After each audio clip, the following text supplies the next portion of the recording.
Olha, essa imagem que você está vendo agora é do irmão, o irmão do adolescente de 15 anos, que atropelou um homem na semana passada em Londrina. O homem morreu. Você lembra? Em cima da faixa, ali na 10 de dezembro, em frente do SAMU. Não é essa imagem, não. É isso. Ali na 10 de dezembro, em frente do SAMU. Ele estava atravessando a rua, o cara cruzou o sinal vermelho, no meio do ônibus de um outro carro branco. Se der para recuperar para mim depois aquela imagem da câmera de segurança, ele vai atravessando a faixa e é surpreendido. Adolescente de 15 anos, não aconteceu nada. Teve ali uns ralados pelo corpo. O cara morreu na hora. Teve ali o tentativa de socorro. Essa imagem, obrigado, Diegão. Olha só a imagem, ó. O ônibus parou e ele acertou o cara. Passou no vermelho em alta velocidade e acertou ele em cima da faixa de pedestres.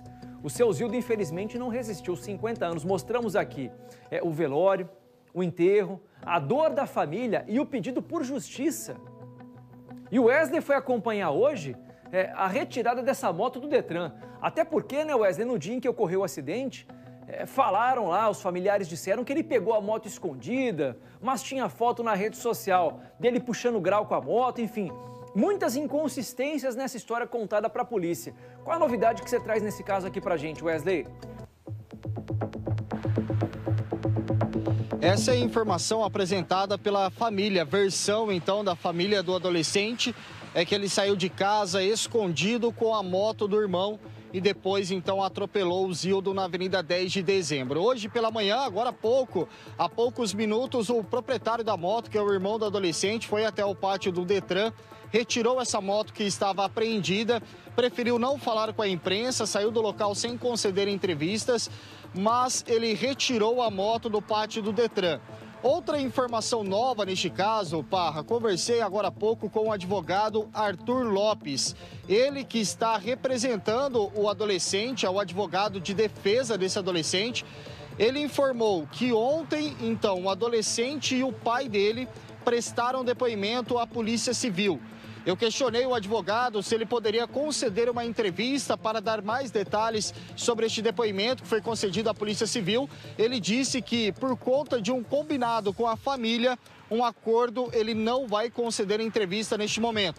Também questionei o advogado se o adolescente preferiu permanecer em silêncio ou se ele respondeu os questionamentos do delegado Rafael Pinto, que estava de plantão na central de flagrantes. Ele disse que o adolescente respondeu todos os questionamentos da Polícia Civil e essa versão então foi mantida, que o adolescente tinha saído de casa escondido com a moto do irmão. Ele se envolveu nesse acidente na Avenida 10 de Dezembro. Passa então no semáforo vermelho, os carros param, um carro e um ônibus param, ele atravessa o semáforo vermelho e para evitar a colisão com outras motos que subia a rua, ele atropela o Zildo, que já estava na faixa de pedestres. O Zildo era morador de Jataizinho. Ele estava a caminho do trabalho, que também fica na Avenida 10 de Dezembro, mas diariamente pegava um ônibus em Jataizinho, descia naquele ponto da 10 de Dezembro, ali perto da sede do SAMU, e esperava uma carona do patrão, do empresário, dono então da funilaria onde ele trabalhava. Infelizmente, quando o patrão chegou no local para buscar o funcionário, encontrou o Zildo já passando mal, enfim, estava inconsciente, sendo atendido pelos socorristas do SIAT com o apoio médico do SAMU. Ele não resistiu aos ferimentos, morreu dentro da ambulância e o adolescente foi encaminhado à UPA. A princípio, com uma suspeita de fratura no braço.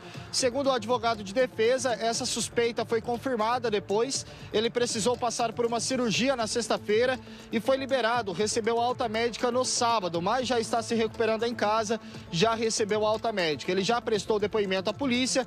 O inquérito, então, foi aberto para apurar esse acidente, que deve apontar por quais crimes esse adolescente deve responder e se a família também deve ser responsabilizada ou não. Por exemplo, o proprietário da moto. Aí ele alega que teria saído de casa escondido, mas a polícia teve acesso a imagens que já mostravam esse adolescente com a moto pelas ruas de Londrina antes do dia desse acidente. Isso segundo a investigação. A Polícia Civil continua apurando este caso, o inquérito foi aberto e nós estamos acompanhando de perto. Fomos até o velório na última sexta-feira, o repórter Guilherme Batista esteve em Jataizinho, conversou com os filhos do Zildo, que claro, estavam muito abalados. Um dia antes da véspera de Natal, ele iria viajar com a namorada, é a informação da família, mas não deu tempo, morreu nesse acidente, infelizmente foi atropelado na Avenida 10 de Dezembro, a caminho do trabalho. Nós continuamos apurando as informações, Parra. O espaço está aberto para o advogado de defesa do adolescente, que neste momento preferiu não gravar entrevista, e claro, também vamos em busca de mais informações com a Polícia Civil, como está o inquérito que apura esse atropelamento na 10 de dezembro. Até porque não pode ficar impune, né? A família clama por justiça e nós aqui do Balanço Geral da RIC TV também vamos ficar em cima da polícia e da justiça para que esse caso não caia no esquecimento. 12h16.